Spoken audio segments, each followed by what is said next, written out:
अस्सलामु अलैकुम वरहमतुल्लाहि तआला वबरकातुहू।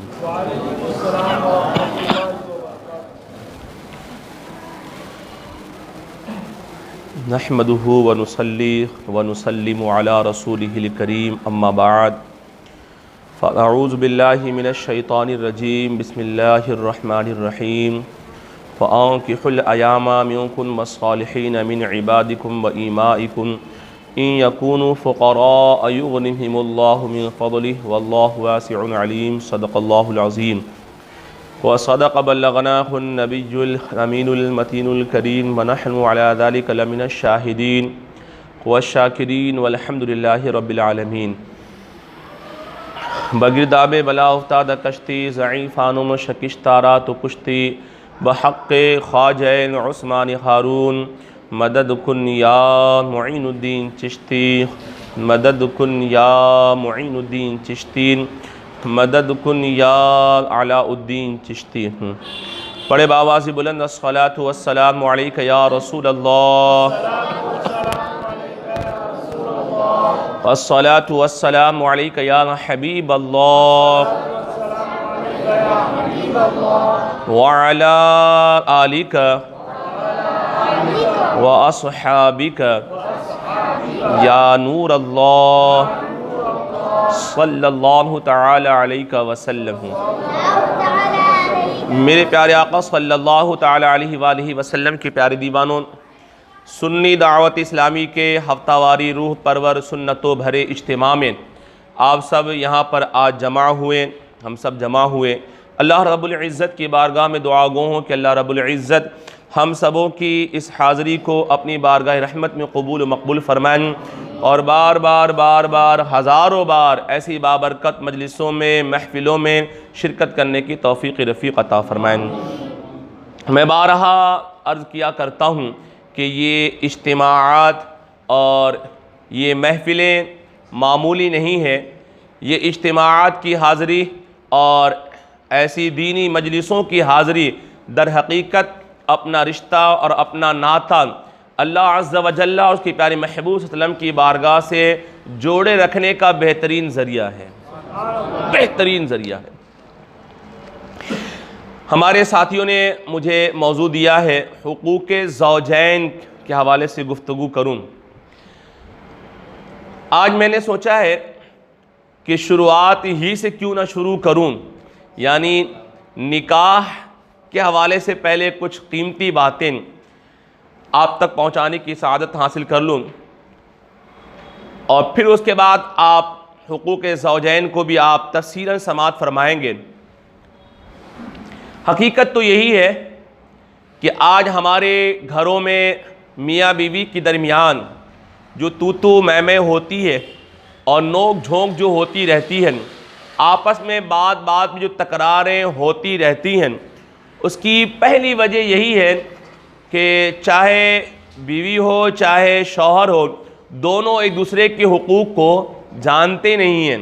अगर दोनों एक दूसरे के हुकूक़ को जाने और दोनों एक दूसरे के हुकूक़ को अदा करें तो बखुदा मैं दावे के साथ कह सकता हूँ कि कभी न कोई लड़ाई होगी, न झगड़े होंगे, न फितना फसाद होगा। जन्नत नुमा घर हमारा जन्नत नुमा बन जाएगा। तो इंशाअल्लाह अज़ीज़ है, उस पर इंशाअल्लाह तफसीली गुफ्तगू होगी। आज शुरुआत मैं निकाह से करता हूँ। मेरे प्यारे आका सल्लल्लाहु ताला अलैहि वसल्लम के प्यारे दीवानों, निकाह के हवाले से आम तौर पर लोगों का तसव्वुर ये पाया जाता है कि मर्दो जन के मुलाकात का नाम निकाह है, मर्दो औरत के वस्ल का नाम निकाह है, जिस्म की तस्कीन का नाम निकाह है, दो जिस्मों के मिलाप का नाम निकाह है।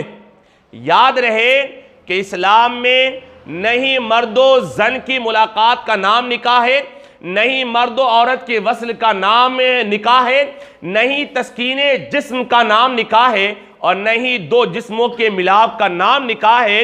इस्लाम में निकाह मर्दो औरत का एक साथ जीने और मरने के अहद करने का नाम निकाह है। इस्लाम में निकाह एक दूसरे का लिबास बन जाने का नाम निकाह है। इस्लाम में निकाह तस्कीने जिस्म का नाम निकाह नहीं है, दो जिस्मों के मिलाप का नाम निकाह नहीं है, बल्कि इस्लाम में निकाह दो दिलों के मिलाप का नाम निकाह है। दो दिलों के मिलाप का नाम निकाह है। दो जिस्म एक जान बन जाने का नाम निकाह है। इसलिए कि जिस्म तो बाजारों में खरीदा जा सकता है, जिस्म बाजारों में खरीदा जा सकता है, मगर दिल नहीं खरीदा जा सकता, प्यार नहीं खरीदा जा सकता है, मोहब्बत नहीं खरीदी जा सकती है। इसलिए फरमाया गया कि इस्लाम में निकाह दो जिस्मों के मिलाप का नाम निकाह नहीं है, बल्कि दो दिलों के मिलाप का नाम निकाह है। मेरे प्यारे आका सल्लल्लाहु ताला अलैहि वसल्लम के प्यारे दीवानों, जरा गौर करें और दिल के कान से समाअत फरमाए।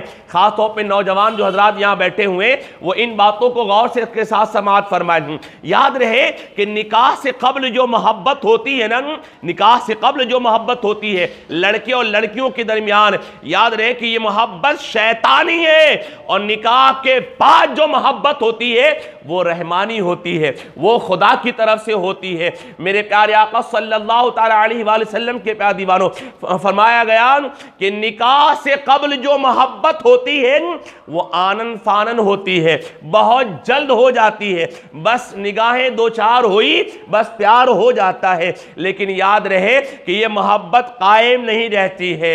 आप देख लेना, ऐसे करोड़ों लोग हैं जो निकाह से कब्ल मोहब्बत का दावा तो करते हैं, लेकिन उनकी ये मोहब्बतें निकाह में बदल नहीं पाती है, और चंद लोगों की ये मोहब्बत निकाह में बदल भी जाए, तब भी शादी में बदल भी जाए, तब भी बहुत कम लोग होते हैं कि जिनकी मोहब्बत कायम रह पाती है। मेरे प्यारे आका सल्लल्लाहु अलैहि वसल्लम के प्यारे दीवानों, तो फरमाया गया कि निकाह से कब्ल जो मोहब्बत होती है वो आनन फानन होती है, बहुत जल्द होती है, इसलिए कि उसमें शैतान की हलावत होती है, मगर वो मोहब्बत कायम नहीं रह पाती है। और निकाह के बाद जो मोहब्बत होती है वो धीरे धीरे होती है, मियाँ बीवी में आपस में तकरार होती है, तू मैं होती है, नोक झोंक भी होती है, आपस में तकरार होती है। कभी मियाँ नाराज हो जाता है तो बीवी मनाती है, कभी बीवी नाराज हो जाती है तो मियाँ मनाता है। इस तरह से फरमाया गया कि निकाह के बाद जो मोहब्बत होती है आनन फानन नहीं होती है, धीरे धीरे होती है, मगर ये मोहब्बत कायम रहती है, ये मोहब्बत हमेशा कायम रहती है। और कब तक कायम रहती है? तो बुजुर्गों ने लिखा है कि अगर मियाँ और बीवी दोनों अगर साहिबे ईमान है, दोनों साहिबे तकवा है, तो इनकी ये मोहब्बत मरने के बाद भी कायम रहेगी, और अल्लाह अपने फजल से इन्हें जन्नत में भी साथ रहना नसीब फरमा देगा, जन्नत में साथ रहना नसीब फरमा देगा। इसलिए कि निकाह के बाद जो मोहब्बत होती है वो खुदा की तरफ से होती है, खुदा की तरफ से होती है। फरमाया गया कि इस कबूल है कबूल है कबूल है में इतनी तासीर है कि बंदा इधर अपनी जबान से जुमलों को दोहराता है और उधर अर्श से मोहब्बतों का नुज़ूल शुरू हो जाता है। इधर कबूल है कबूल है कबूल है कहा, और इधर दो अजनबी इंसान ये कहते ही, जो एक दूसरे को सही मानों में जानते तक न थे, ये कबूल है कबूल है कबूल है कहते ही अब ये दोनों अजनबी इंसान एक दूसरे पर अपनी जान निछावर करने के लिए तैयार हो जाते हैं।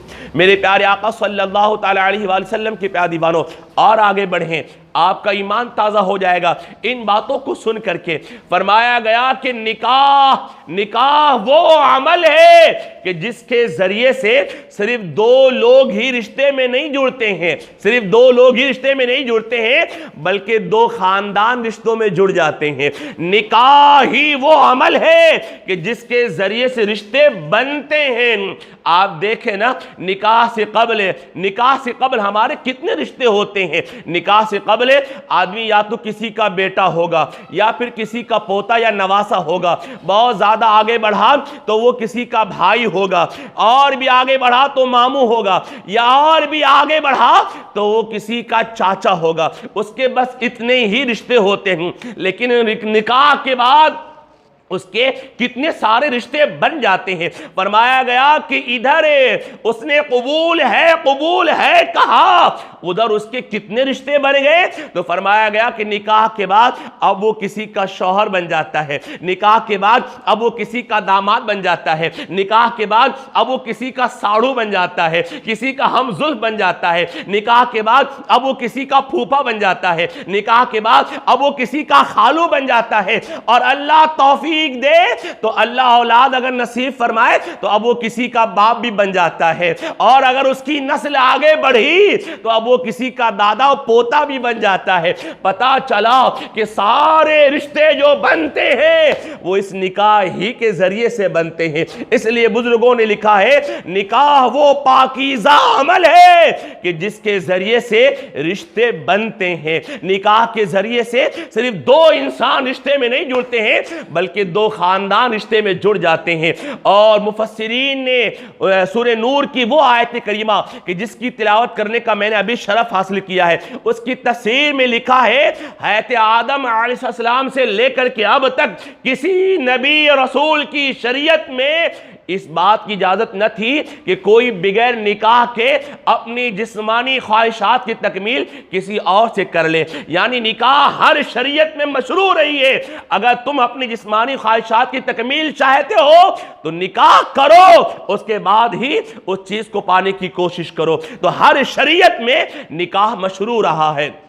और आगे बढ़े, फरमाया गया कि निकाह से कबल इंसान की आंखों में आवारगी हो, उसकी निगाहें आवारा होती हैं, उसके ख्यालात में आवारगी होती है, दिल उसका किसी और दिलदार के लिए भटक रहा होता है। लेकिन निकाह के बाद उसकी निगाहों में पाकीज़गी आ जाती है, उसके ख्यालात में पाकीज़गी आ जाती है, उसकी निगाहें और उसके ख्यालात पाकीज़ा हो जाते हैं, महफूज हो जाते हैं, और दिल अब किसी दिलदार के लिए भटकता नहीं है बल्कि अब उसकी मोहब्बत का मरकज एक जात बन जाती है। मेरे प्यारे आका सल्लल्लाहु अलैहि वसल्लम के प्यारे दीवानों, यही वजह है कि आका करीम सल्लल्लाहु अलैहि वसल्लम ने इरशाद फरमाया कि निकाह के बाद आदमी, निकाह करके आदमी अपना आधा ईमान महफूज कर लेता है। आधा ईमान कहा मेरे आका ने, निकाह से आदमी अपने आधा ईमान को महफूज कर लेता है। और बकिया आधा कैसे महफूज करे? तो आका ने फरमाया बकिया आधा वो अल्लाह से डर करके महफूज करे। मेरे प्यारे आका सल्लल्लाहु अलैहि वसल्लम के प्यारे दीवानों, और आगे बढ़े, एक और हदीस से पाक मुस्लिम शरीफ की हदीस आका इरशाद फरमाते हैं, हज़रत अब्दुल्लाह इब्न अब्बास से मरवी हदीस से पाक, आका ने फरमाया कि निकाह से पहले इबादत नाकिस होती है, इबादत नाकिस होती है, और निकाह के बाद इबादत कामिल बन जाती है, कामिल बन जाती है। सो इसलिए कि शहवत शैतान का सबसे बड़ा हथियार है, सबसे बड़ा हथियार है, और निकाह के बाद उस हथियार से जो शैतान हमला करता है, उस हथियार से वो और उस हमले से वो महफूज हो जाता है। इसलिए फरमाया गया कि अब उसकी इबादत कामिल हो जाती है। और आका सलाम की वो मशहूर हदीस, आका ने इरशाद फरमाया कि अन निकाह, जो खुतबा निकाह में आप समात फरमाते हैं, उन्होंने फरमाया अन निकाह मिन सुन्नती फमन रगीब अन सुन्नती फलैसा मिन्नी। आका ने फरमाया निकाह मेरी सुन्नत है, इससे एराज करने वाला वो हम में से नहीं है। हुजूर ने फरमाया वो हम में से नहीं है, सुन्नत। और फिर और ये भी समात फरमाया आपका ईमान ताज़ा हो जाए कि आम तौर पे मियाँ बीवी के रिश्ते को लोग अहमियत देते ही नहीं है। मियाँ बीवी का रिश्ता बड़ा मुकद्दस रिश्ता है, बड़ा मोहतरम रिश्ता है। हमने समझा ही नहीं इस रिश्ते को, इस रिश्ते की अहमियत को हमने जाना नहीं है, समझा नहीं है, इसलिए तो तू मैं घर में होती है। मियाँ बीवी का रिश्ता बड़ा मोहतरम है, बड़ा मुकद्दस है। याद रहे कि माँ बाप का रिश्ता यकीनन यकीनन बहुत मोहतरम है, बहुत मुअज़्ज़म है, बड़ा मुकद्दस है। लेकिन ये रिश्ता कहां बना? दुनिया में आने के बाद बना। दुनिया में आने के बाद रिश्ता कायम हुआ है। सारे रिश्ते जो बने हैं वो दुनिया में बने हैं, और मियाँ बीवी का रिश्ता वो रिश्ता है जो जन्नत में कायम हुआ है। यार जन्नत में कायम हुआ है। हमने इस रिश्ते को समझा ही नहीं यारो, समझा ही नहीं। इस रिश्ते की अहमियत को हमने नहीं समझा है। आज तो बाहर ममालिक में औरतों को टिश्यू पेपर की तरह यूज करते हैं और फिर छोड़ देते हैं। यही वजह है कि आज बाहर ममालिक में खानदानी निजाम दरहम बरहम होकर रह गया है। आपको फ्रांस वगैरह में या यूरोपियन ममालिक में 50 से 60% लोग आपको अपने बाप का नाम नहीं बता सकते। बस यूज किया, फेंक दिया औरत को। ये रिश्ता बड़ा मुहतरम रिश्ता है और फरमाया कि हर रिश्ते दुनिया में बने हैं और यहीं तक खत्म हो जाएंगे, लेकिन मियाँ बीवी का रिश्ता जन्नत में कायम हुआ है। और अगर दोनों साहिब ईमान साहिब तकवा है तो मरने के बाद भी रिश्ता कायम रहेगा यारो, मरने के बाद भी रिश्ता कायम रहेगा। कितना मुहतरम रिश्ता है, हमने इस रिश्ते की अहमियत को समझा ही नहीं यारो। और आगे बढ़े, मैंने जिस आय करीमा की तिलावत करने का शरफ हासिल किया है, कसम खुदा की आज शायद पहली बार आप इस बात को समाअत फरमाएंगे मेरे इल्म के मुताबिक, कि आप देखें कि शादी ब्याह के मौके पर, निकाह के मौके पर दूल्हा दुल्हन के रिश्तेदार, उसके अजीज व अकारिब दूल्हा दुल्हन के लिए तोहफा तहाइफ लेकर के आते हैं, गिफ्ट लेकर के आते हैं, है ना। फरमाया गया कि जब बंदा निकाह करता है अल्लाह उसके रसूल की इताअत में, तो उसे अल्लाह तबारक ताला की तरफ से भी तोहफा अता फरमाया जाता है, खुदा की तरफ से भी उसे इनाम दिया जाता है, खुदा की तरफ से उसे इनाम दिया जाता है। निकाह करने वाली को और निकाह करने वाले को अल्लाह की तरफ से इनाम मिलता है। और ये मैं नहीं कह रहा हूं बल्कि कुरान पाक है, रब फरमाता है, अल्लाह फरमाता है इन यकूनु फुकरा युगनिहिमुल्लाहु मिन फदलिन। अल्लाह फरमाता है लोगों निकाह करो, निकाह करो, अल्लाह अपने फजल से तुम्हें मालदार कर देगा, अल्लाह अपने फजल से तुम्हें गनी कर देगा, तुम्हें मालदार कर देगा।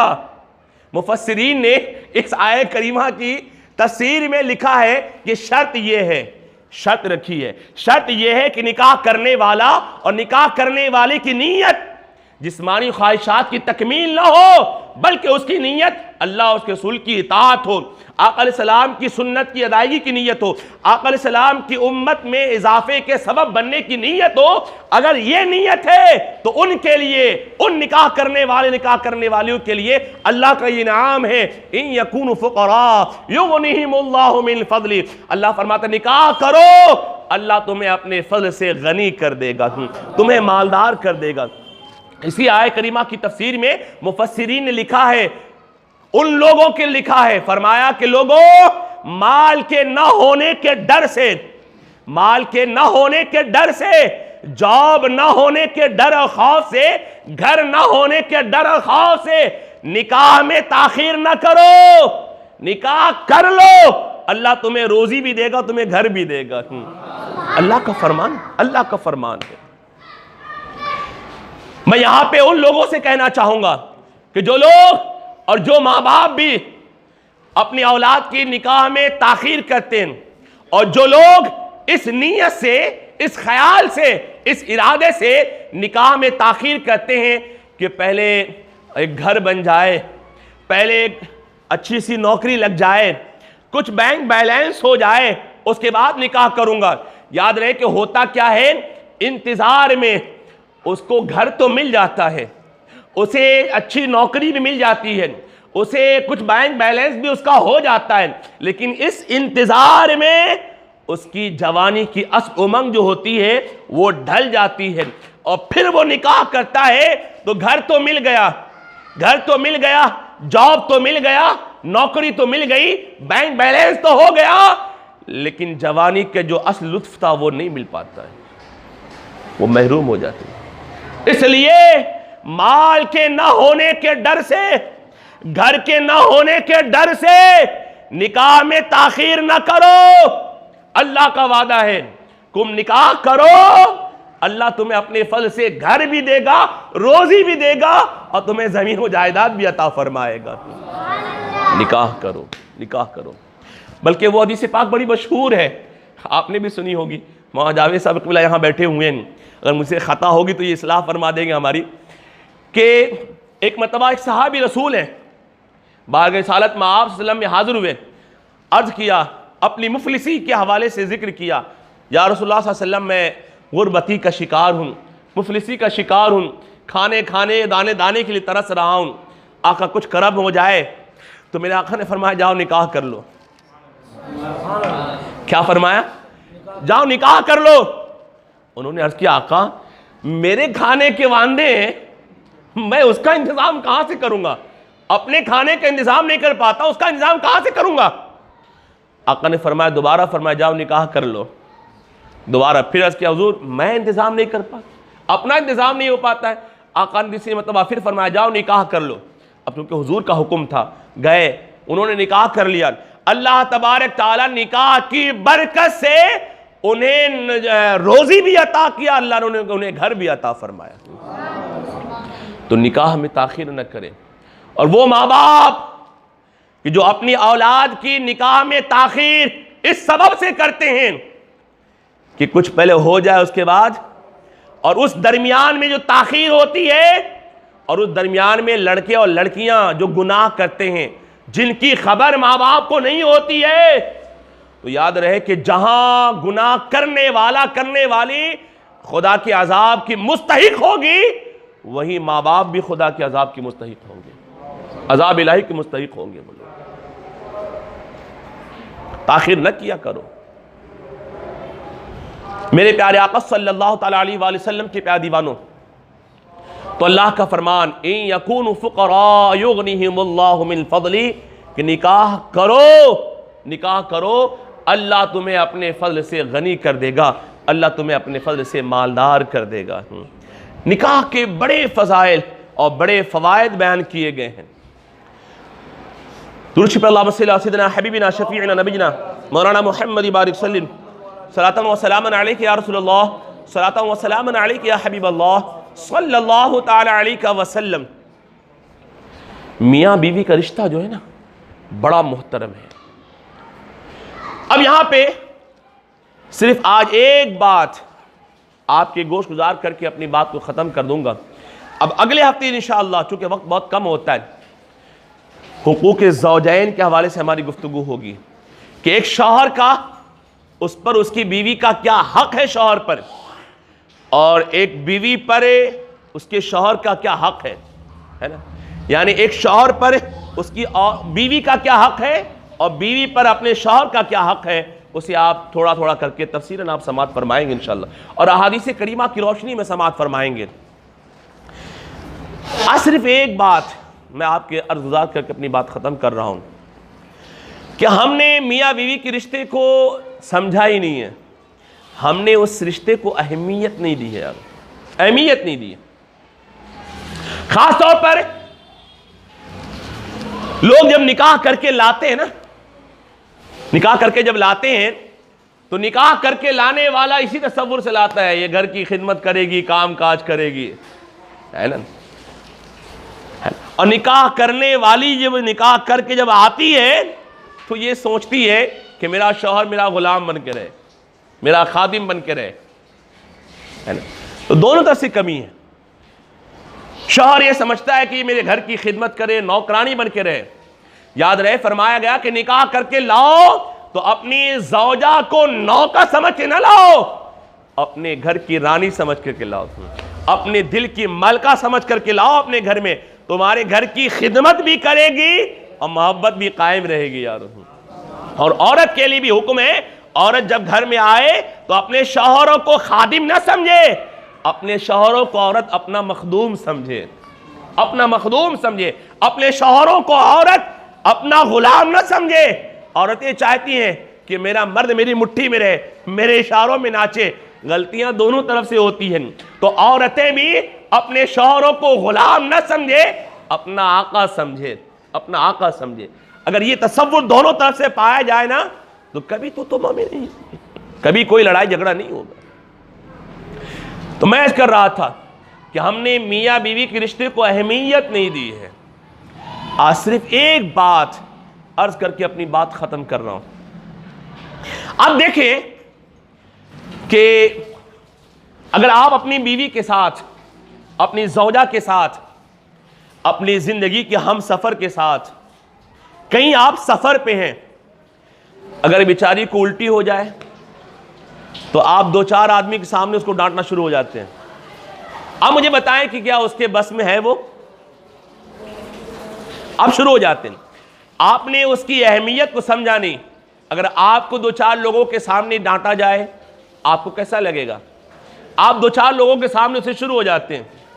अगर उसकी सैंडल टूट जाए, अगर तैयारी में देर हो जाए तो आप न जाने दो चार आदमी के सामने शुरू हो जाते हैं, अरे तुमको चलना नहीं आता है, तुमको बोलना नहीं आता है, तुमको अपना ख्याल रखना नहीं आता है। अब चार आदमी के बीच में अगर किसी को आप इस तरह से बात करेंगे, वो भी आप किससे कर रहे हैं? किसी गैर से नहीं, अपनी बीवी से आप बात कर रहे हैं।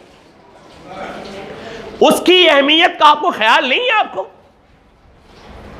इन छोटी छोटी बातों पे जो बज़ाहिर बहुत छोटी हैं, लेकिन गौर करें तो बहुत बड़ी बातें हैं। आओ मैं आपको बताऊं कि एक मर्तबा क़ाइदो जहां हुज़ूर रहमत दो आलम सल्लल्लाहु अलैहि वसल्लम एक सफर पे थे। मेरे आका किसी जंग पर जा रहे थे या जंग से आप तशरीफ ला रहे थे। उस मौके पर सफर में आपके साथ उम्मुल मुमिनीन हैते आयशा सिद्दीक़ा रज़ियल्लाहु तआला अन्हा आपके साथ थी। आका सलाम जब कभी सफर पे होते तो आप अपने किसी ज़ौजा को अपने साथ ले जाते। उस सफर पे अम्मा आयशा सिद्दीक़ा रज़ियल्लाहु तआला अन्हा हुज़ूर सलाम के साथ थी। दौरान सफर एक जगह हैते अम्मा आयशा सिद्दीक़ा रज़ियल्लाहु तआला अन्हा का हार गुम हो गया। सारे सहाबा उस गुमशुदा हार को तलाश करने में लग गए। आज उसी गुमशुदा हार को लेके कुछ गुमशुदा लोग न जाने कुछ कुछ बक जाते हैं, है ना, ओल पोल बक जाते हैं और बक रहे हैं। उन्होंने हालात की हालत और वक्त की नज़ाकत को समझा नहीं, और इससे उन्होंने ये बाना अखज़ कर लिया कि हैत आयशा सिद्दीक़ा रज़ियल्लाहु तआला अन्हा का हार गुम हुआ और सारे सहाबा तलाश कर रहे थे। हुजूर को गैब का इल्म होता तो बता देते। वो नादान जानते नहीं है। एक होता है इल्म होना, एक अलग चीज है, और उन्होंने अपनी बकवास करके अपना ईमान बर्बाद कर लिया। बात आ गई है तो वो बात भी समाप्त फरमा लें कि याद रहे कि इल्म होना अलग चीज है, इल्म होना अलग चीज है, और फिर उसे भूल जाना एक अलग चीज है ना। कभी कभी इल्म होता है, आदमी भूल जाता है। आपने कोई चीज घर में रखी है, आपको याद है कि मैंने वो चीज रखी है, लेकिन भूल गए हैं कि आपने कहां रखी है। पता चला इल्म है मगर आप भूल गए।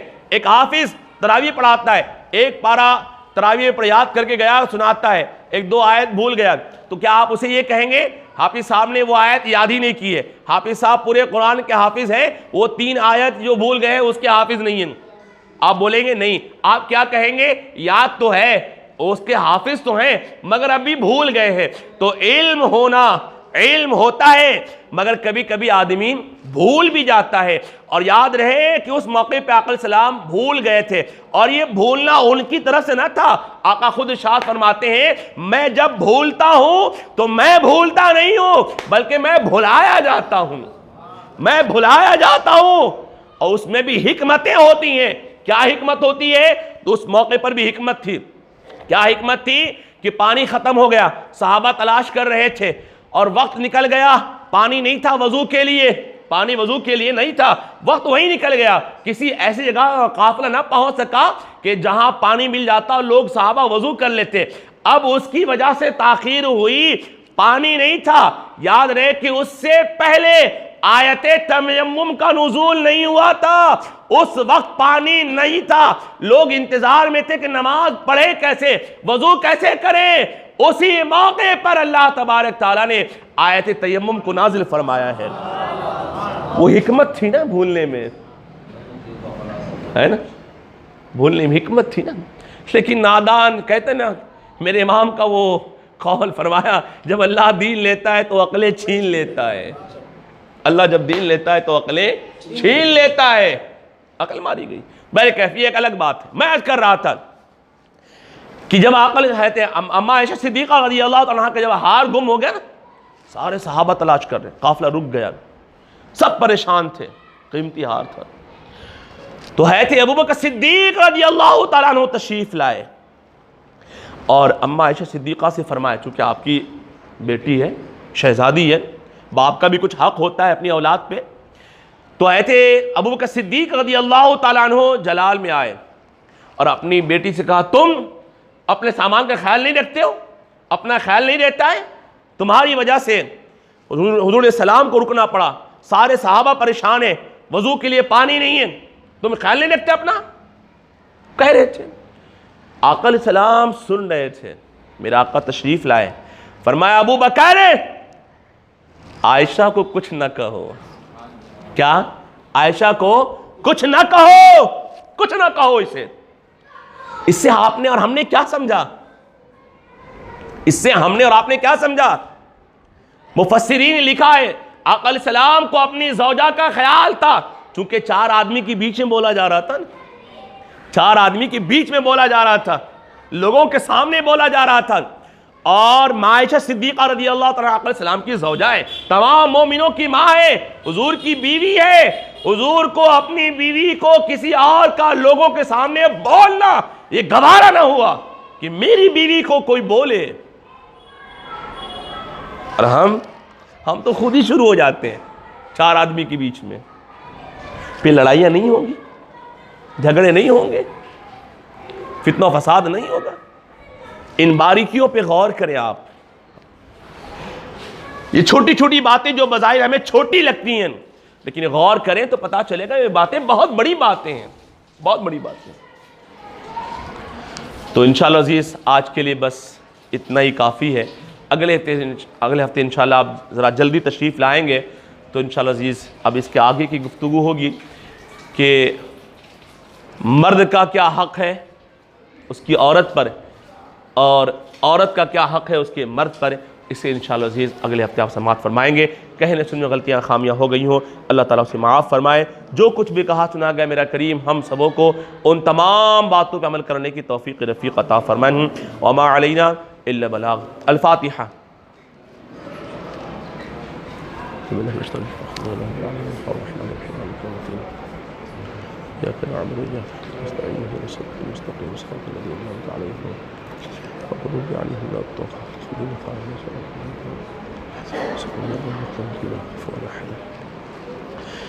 सल्लल्लाहु अलैहि नबील उम्मी व सल्लल्लाहु अलैहि वसल्लम सल्लल्लाहु व सलाम अलैका या रसूलुल्लाह सल्लल्लाहु व सलाम अलैका या हबीबल्लाह सल्लल्लाहु तआला अलैहि वसल्लम।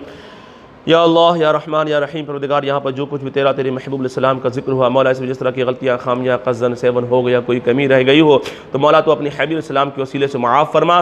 और जो कुछ सही मानो बयां हुआ मौला उन तमाम बातों पर सबसे पहले मुझ गुनहगार को और फिर तमाम सामईन को नाज़िर रफ़ीक़ अता फरमा और मौला फिर उसे आम भी करने की तौफ़ीक़ अता फरमान।